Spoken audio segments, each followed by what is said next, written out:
Merci, Monsieur le Président, Messieurs les ministres. Je tiens à souligner l'importance des moyens consacrés à la transition écologique. 7 milliards d'euros en crédit de paiement, 10 milliards en autorisations d'engagement. C'est significatif.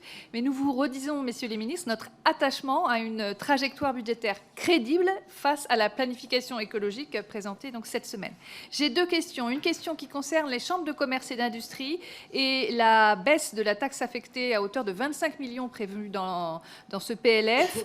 Et la perspective d'une baisse supplémentaire les années à venir pour atteindre 100 millions d'euros. Est-ce que vous pouvez me confirmer ces chiffres, ces données ? Je crois qu'on a réformé sur la précédente législature le réseau. J'ai participé activement, mais on a réduit la voilure. Et je pense qu'on a besoin de ces outils sur l'ensemble de nos territoires, alors qu'on porte une stratégie de plein emploi, de développement de la formation, de l'apprentissage. Donc les CCI, je suis pour ma part très réservée à l'idée qu'on réduise de nouveau leurs moyens. Un prélèvement sur fonds de roulement est envisagé. Je lis cela. Qu'en est-il? Qu'est-ce que vous pouvez nous en dire? Et sur le logement, ça a été évoqué, donc je vais aller très vite. On a tous été alertés et on a maintenant des entreprises du secteur qui sont en difficulté, voire qui sont des défaillances qui se concrétisent. J'ai un point technique.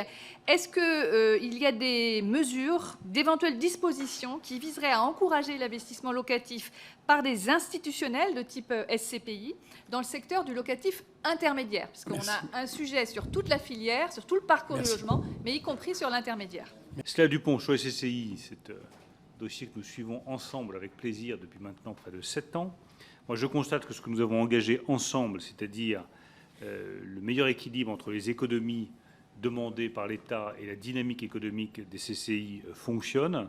Après, je suis prêt à rouvrir la discussion avec vous sur le montant d'économie qui peut être demandé raisonnablement aux CCI. Je suis ouvert à la discussion. De Stella Dupont sur la question du logement intermédiaire.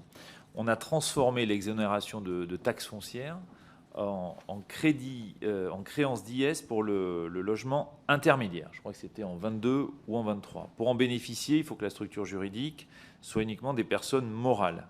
Et le PLF 24 étend la créance d'IS au SCPI, mais intégralement détenue par des personnes morales. J'espère que ça répond à votre question.